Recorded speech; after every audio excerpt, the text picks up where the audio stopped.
Oke. Suara saya cukup jelas ya, dan tulisan mengatakan Yesus menyucikan bait Allah terlihat ya, Bapak Ibu. Oke. Terlihat ya, Bapak Ibu semua ya. Oke, thank you. Baik, sebelum itu kita akan berdoa ya. Bapa di sorga, maka saat ini biar Engkau hadir tengah-tengah kami dengan Roh Kudus-Mu yang memenuhi kami semua di rumah kami masing-masing, di tempat kami mengikuti Zoom ini. Biar kami dapat merasakan bahwa Engkau, Roh Kudus, memenuhi kami dari ujung kepala kami sampai dengan ujung kaki kami. Sehingga Engkau bukan saja memberi kekuatan, tetapi juga memberikan penghiburan di tengah hidup kami, yang makin lama makin terasa juga berat di tengah pandemi ini. Tetapi sekali lagi ya Bapa, ketika kami mencari wajah-Mu, ketika kami mau menekuni firman-Mu, kami akan merasakan kelegaan, merasakan kuasa-Mu bekerja dalam hidup kami. Buat kami dapat merendahkan hati kami, menerima kebenaran-Mu di dalam nama Tuhan Yesus. Terima kasih Bapa, terima kasih Tuhan Yesus, terima kasih Roh Kudus. Di dalam nama Tuhan Yesus, kita semua yang percaya, kita katakan amin. Bapak Ibu, kita pada malam hari ini akan berbicara tentang Yesus menyucikan bait Allah ya. Diambil dari Yohanes 2 ayat 13 sampai dengan ayat yang ke-25. Kita akan baca dahulu ya. Yohanes 2 ayat 13 sampai dengan ayat yang ke-25. Ketika hari raya Paskah orang Yahudi sudah dekat, Yesus berangkat ke Yerusalem. Dalam bait suci didapatinya pedagang-pedagang lembu, kambing domba dan merpati, dan penukar-penukar uang duduk di situ. Ia membuat cambuk dari tali, lalu mengusir mereka semua dari bait suci, dengan semua kambing domba dan lembu mereka. Uang penukar-penukar dihamburkannya ke tanah, dan meja-meja mereka dibalikannya. Kepada pedagang-pedagang merpati, ia berkata, ambil semuanya ini dari sini, jangan kamu buat rumah Bapakku menjadi tempat berjualan. Maka teringatlah murid-muridnya pada tertulis cinta untuk rumahmu menghanguskan aku. Orang-orang Yahudi menantang Yesus.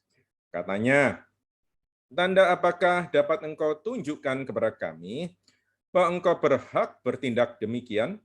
Jawab Yesus kepada mereka, rombak bait Allah ini, dan dalam 3 hari aku akan mendirikannya kembali. Lalu kata orang Yahudi kepadanya, 46 tahun orang mendirikan bait Allah ini, dan engkau dapat membangunnya dalam 3 hari, tetapi yang dimaksudkannya dengan bait Allah ialah tubuhnya sendiri. Kemudian, sesudah ia bangkit dari antara orang mati, barulah teringat oleh murid-muridnya bahwa hal itu telah dikatakannya, dan mereka pun percayalah akan kitab suci dan akan perkataan yang telah diucapkan Yesus. Dan sementara ia di Yerusalem selama hari Paskah, banyak orang percaya dalam namanya, karena mereka telah melihat tanda-tanda yang diadakannya. Tetapi Yesus sendiri tidak mempercayakan dirinya kepada mereka, karena ia mengenal mereka semua. Dan karena tidak perlu seorang pun memberi kesaksian kepadanya tentang manusia, sebab ia tahu apa yang ada di dalam hati manusia. Ya, jadi di sini adalah kisah bagaimana Yesus ketika Yesus masuk ke Yerusalem, maka tempat yang pertama kali dia tuju adalah bait suci. Dan kemudian Yesus pun mengusir pedagang-pedagang lembu, kambing domba, dan merpati. Dan ada penukar-penukar uang duduk di situ, mereka diusir semua ya. Yesus membuat cambuk dari tali, lalu mengusir mereka. Suatu saat ketika saya bertemu dengan seorang teman, dia mengatakan, bolehkah kita marah? Kan Yesus sendiri juga marah. Kenapa kok kita tidak boleh marah? Maka kita belajar pada hari ini. Mengapa Yesus bisa marah? Tetapi sebaiknya, apakah kita juga ikut marah seperti Yesus? Ya, ini di sini adalah bait suci yang telah dipugar oleh Herodes the Great ya. Herodes Great itu atau Herodes yang agung itu adalah Herodes yang ketika Yesus masih kecil, bayi Yesus ini berusaha untuk dibunuh oleh Herodes. Nah, Herodes inilah yang memugar bait suci yang ada pada zaman Yesus itu, dipercantik, dibuat indah, dan itu semua dilakukan untuk kepentingan stabilitas politik dari Herodes. Herodes ini adalah pejabat keturunan orang Mesir dan keturunan orang Yahudi ya. Jadi orang tuanya adalah orang campuran yang ditunjuk oleh Kaisar Romawi untuk memegang daerah dari orang-orang Yehuda ini ya. Termasuk juga kemudian dia bangun tempat orang Yahudi, bait sucinya orang Yahudi ya.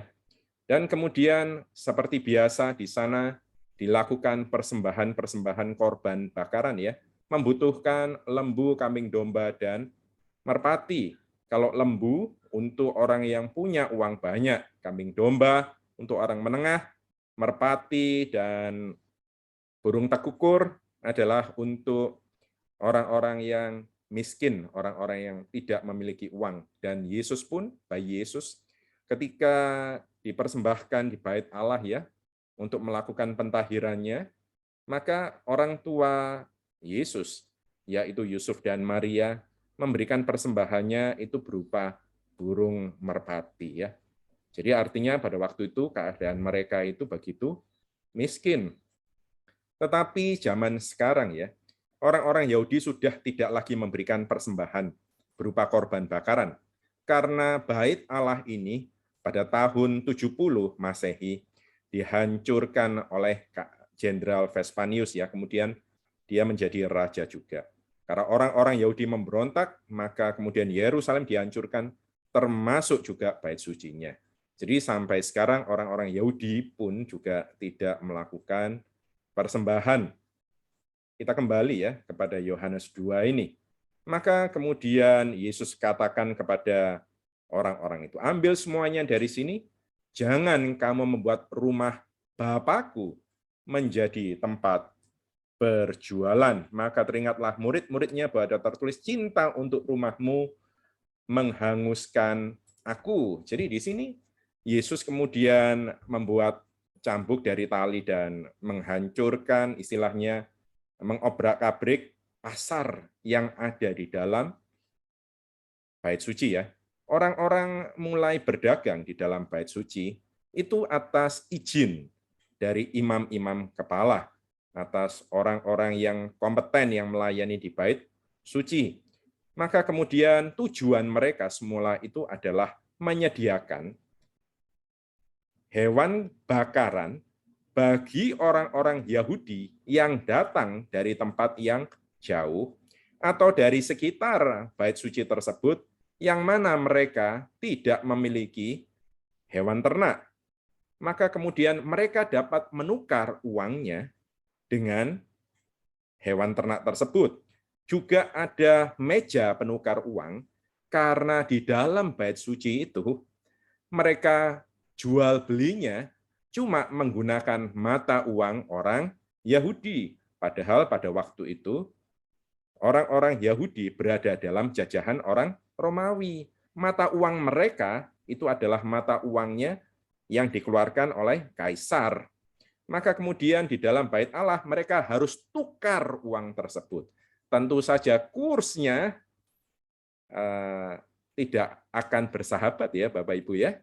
Tapi kursnya tentu saja akan makin lama akan makin tinggi gitu ya. Karena pedagang-pedagang tentu akan mencari untung. Ada pedagang yang cari rugi.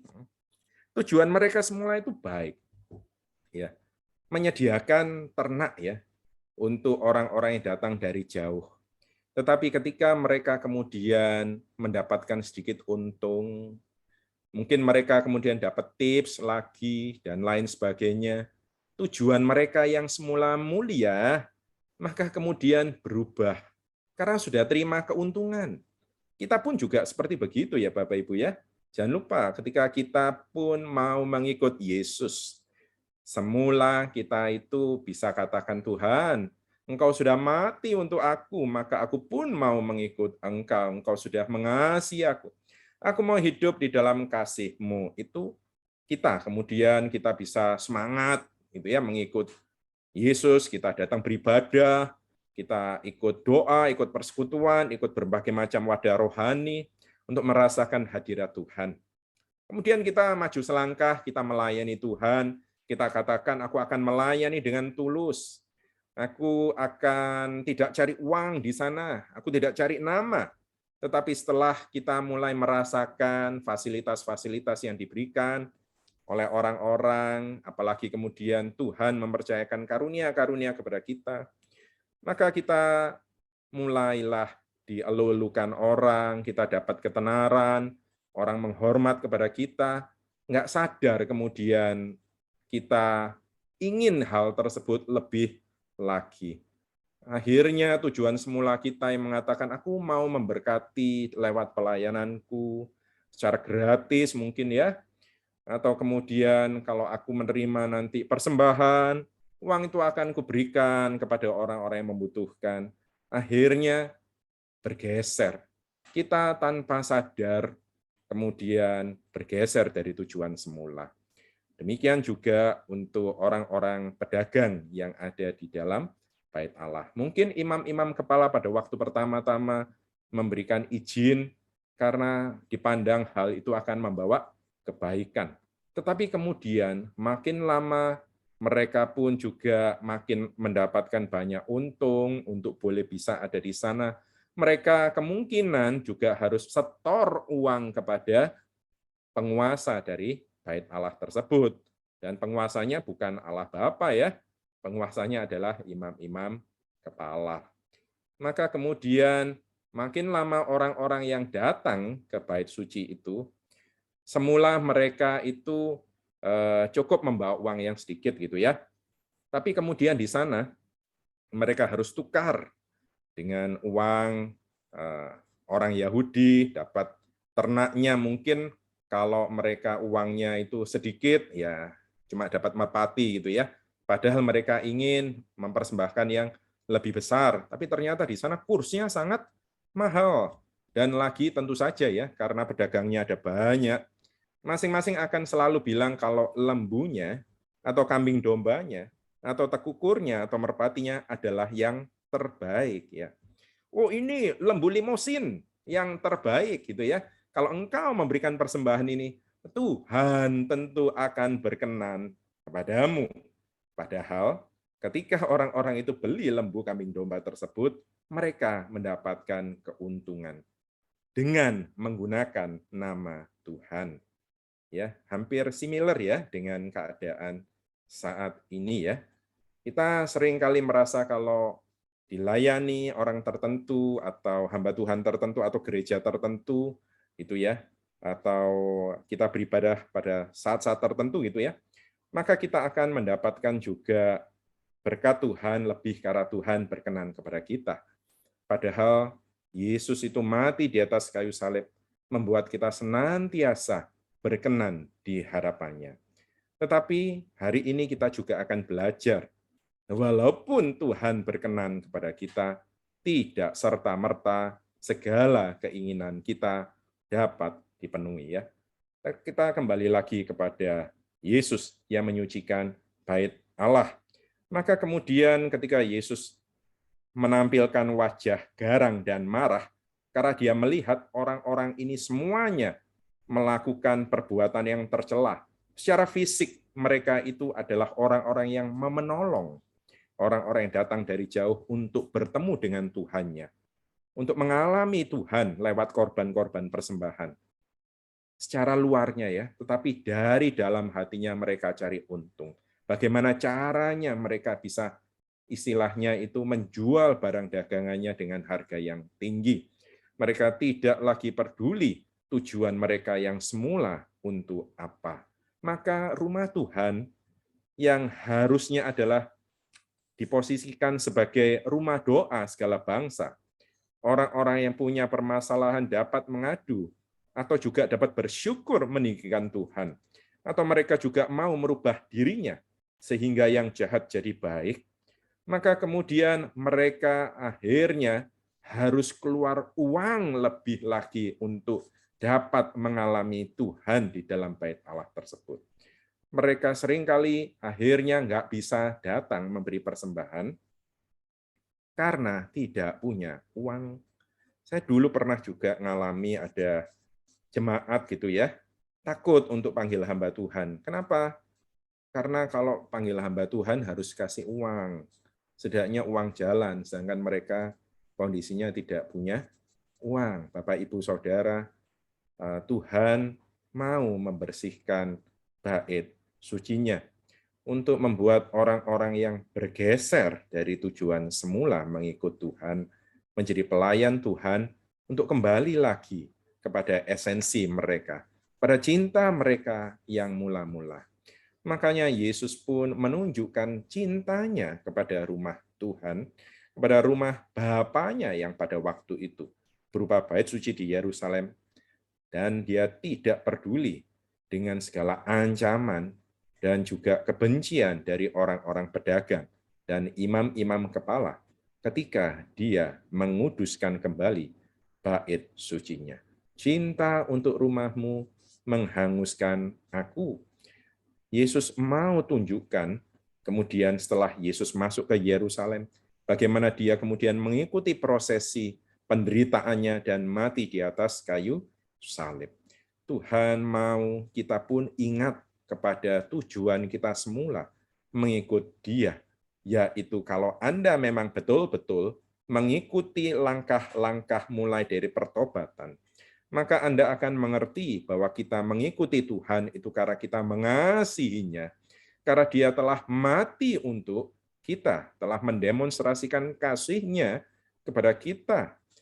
Maka ketika kita mau mengikuti Tuhan, maka otomatis beberapa persen dari kita, kepentingan kita, mulai kita korbankan.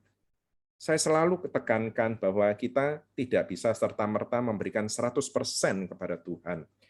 Tetapi kita bisa hari demi hari mulai memberikan kasih kita kepada Tuhan, kepada sesama kita, dan mengurangi porsi diri kita sendiri ya. Maka kemudian ketika Yesus menampilkan wajah garang kepada pedagang-pedagang, pada imam-imam, tetapi Yesus itu tidak menampilkan wajah garangnya kepada pemungut cukai, pada pelacur, kepada pencuri atau preman, bahkan perempuan yang berzina pun atau sampah masyarakat pun, Yesus menunjukkan wajah kasih-Nya. Tetapi kepada pedagang, kepada imam-imam, ahli Taurat, Yesus menghardik mereka, Yesus marah kepada mereka karena mereka menghalangi orang-orang untuk bertemu dengan Tuhan. Sedangkan kepada pelacur, kepada pezina, kepada pemungut cukai, Yesus pun menampilkan wajah yang baik, wajah yang santun, wajah yang ramah, karena mereka mau datang kepada Yesus untuk bertobat. Orang-orang Farisi, imam-imam ahli Taurat, mereka seringkali mengatakan kebenaran. Mereka menunjukkan tampilan mereka begitu kudus, tetapi hati mereka yang banyak melakukan keuntungan untuk diri mereka sendiri, sehingga mereka tidak segan-segan berbuat jahat ya. Makanya Yesus katakan, kamu menelan rumah janda-janda, karena janda-janda tidak memiliki kuasa dan mereka dapat twist atau membelokkan firman Tuhan untuk mendapatkan rumah-rumah janda tersebut oleh imam-imam dan ahli-ahli Taurat. Tetapi mereka selalu menampilkan wajah yang alim, wajah yang kudus, wajah yang penuh dengan kebaikan Tuhan, seolah-olah seperti itu ya. Makanya hati mereka tidak akan pernah bertobat. Tetapi pezina, pelacur, pemungut cukai, sampah masyarakat yang mengikuti Tuhan, mereka semua tahu dosa mereka, dan mereka mau mengikut Tuhan untuk bertobat. Ada yang berhasil, ada yang tidak berhasil. Tetapi keinginan hati mereka adalah mau bertobat. Dan itu yang Tuhan hargai. Tetapi bagi orang-orang yang melayani Tuhan, tetapi merasa diri selalu baik, selalu benar, mereka tidak akan pernah mau bertobat. Dan itu yang dihardik oleh Tuhan. Tuhan menampilkan wajah garangnya kepada mereka. Tetapi kita tidak memiliki otoritas untuk menghakimi sesama kita. Oleh sebab itu, kita diminta oleh Bapa di sorga untuk menampilkan buah-buah roh. Dan buah roh itu tidak ada, salah satunya adalah wajah garang. Ya, Yesus ketika menegur orang-orang Farisi menggunakan kata-kata yang pedas, tetapi kita tidak bisa seperti itu. Karena orang-orang yang melayani, sejawat kita, jemaat kita semua adalah juga saudara yang kita kasih. Apabila mereka berbuat salah, maka kita menasihati mereka dengan baik-baik. Kita menegur mereka apabila mereka masih belum mau mengikuti saran kita, kita bisa berdoa untuk mereka. Ya, maka Yesus di sini adalah mengembalikan lagi esensi bait suci, ya. Ia adalah tempat untuk mendemonstrasikan kasih yang tulus. Bapak, Ibu, Saudara, kekasih Tuhan, jangan lupa ya, di Sakaria 14 ayat 21b dikatakan, dan tidak akan ada lagi pedagang di rumah Tuhan semesta alam pada waktu itu. Ya, Tuhan minta kepada kita, bait sucinya adalah diri kita sekarang saat ini. Tempat Roh Kudus, tempat Yesus firman-Nya, tempat Allah Bapa ada di dalam diri kita, yaitu pada hati kita. Bait suci kita ini adalah tempat mereka, tempat Tuhan berdiam. Anda tanya kepada hati Anda saat ini, apakah Anda masih melakukan jual beli dengan Tuhan? Apakah Anda masih melakukan hubungan dagang dengannya? Atau Anda melakukan hubungan cinta dengan dirinya? Walaupun cinta itu akan menghanguskan diri Anda, membuat banyak salah paham dengan orang-orang sekitar Anda. Bapak, Ibu, Tuhan itu minta kita hari demi hari itu makin tulus mengikuti Dia, makin tanpa pamrih, ya. Maka nggak heran Dia kemudian banyak menyajikan perumpamaan-perumpamaan, salah satunya tentang orang yang diberi 1 dinar 1 hari. Bekerja pagi sampai sore, mau bekerja 1 jam, dinarnya cuma 1. Diberi sama semua, sehingga yang orang-orang yang tidak puas menginginkan lebih tentu akan terlempar. Demikian juga kita. Makin lama kita ikut Tuhan, Tuhan akan berusaha untuk melepaskan kita dari jiwa dagang. Kita dulu ikut Tuhan, kita terpesona, kita lihat Tuhan bisa bantu kita, lakukan banyak mujizat, maka Tuhan membiarkan. Tuhan mau kita mengikutinya gitu ya pada waktu itu. Apapun persoalan kita bisa selesai. Awal-awal orang ikut Tuhan, Anda nggak perlu doa lama-lama. Anda doa sebentar, permintaan Anda akan dikabulkan. Masih ingat ya Bapak Ibu pada waktu kita pertama-tama ikut Tuhan ya? Wah, rasanya luar biasa. Tuhan itu begitu baik. Tetapi kemudian ketika kita mulai bergeser, kita rasanya pokok aku ada kebutuhan duniawi, aku akan minta sama Tuhan, Tuhan pasti akan kabulkan. Kita makin lama kemudian doanya harus makin panjang. Kemudian kita harus berpuasa. Mungkin kita harus ikut ibadah ini itu, kita minta kepada hamba Tuhan ini itu untuk doakan. Kok nggak seperti dulu ya? Doa kita kok rasanya nggak manjur gitu.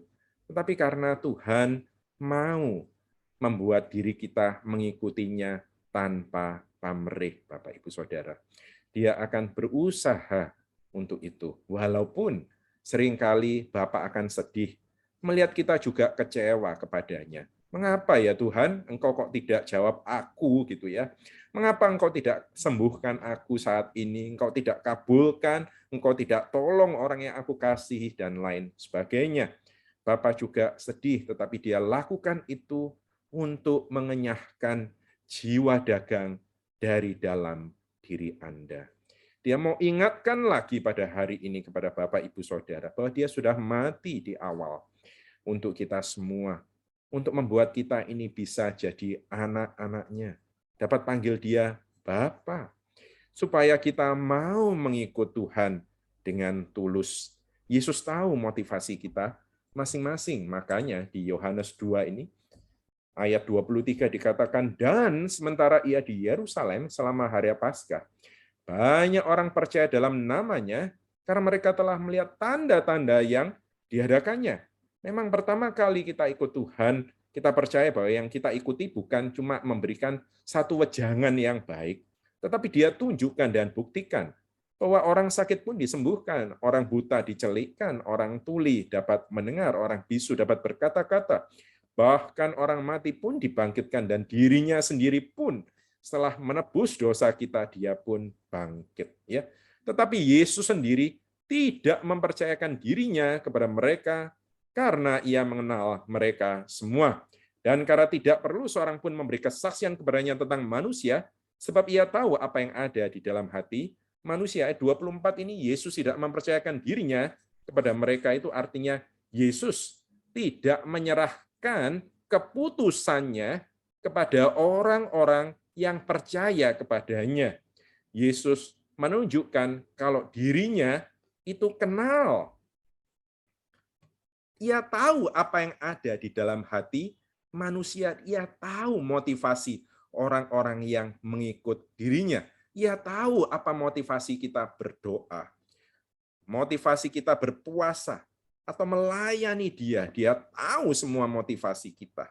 Bahkan yang terdalam sekalipun yang berusaha kita sangkali, Yesus tahu, dan Yesus tidak mau menyerahkan kedaulatannya kepada kita semua yang melayani dia dengan sangat baik. Mungkin kita bisa beri persembahan yang luar biasa. Kita mungkin rajin untuk beribadah, dan segala kewajiban yang dibebankan oleh gereja kita laksanakan dengan sangat baik. Tetapi Yesus sendiri tidak mempercayakan dirinya. Kita tidak bisa setir Yesus dengan persembahan kita, dengan nyanyian pujian kita. Kita tidak bisa setir Yesus. Dia berdaulat penuh. Dia tahu kapan harus berkati kita. Dia tahu kapan harus sembuhkan kita. Dia yang pegang kendali sepenuhnya, dan kita sebagai anak-anaknya harus belajar untuk percaya kepadanya. Ya, Yesus nggak bisa disetir, Bapak Ibu Saudara, nggak bisa dipengaruhi dengan pelayanan atau persembahan kita. Kita nggak bisa puja-puji dia, tetapi ujungnya kita mau sesuatu dari dirinya, ya.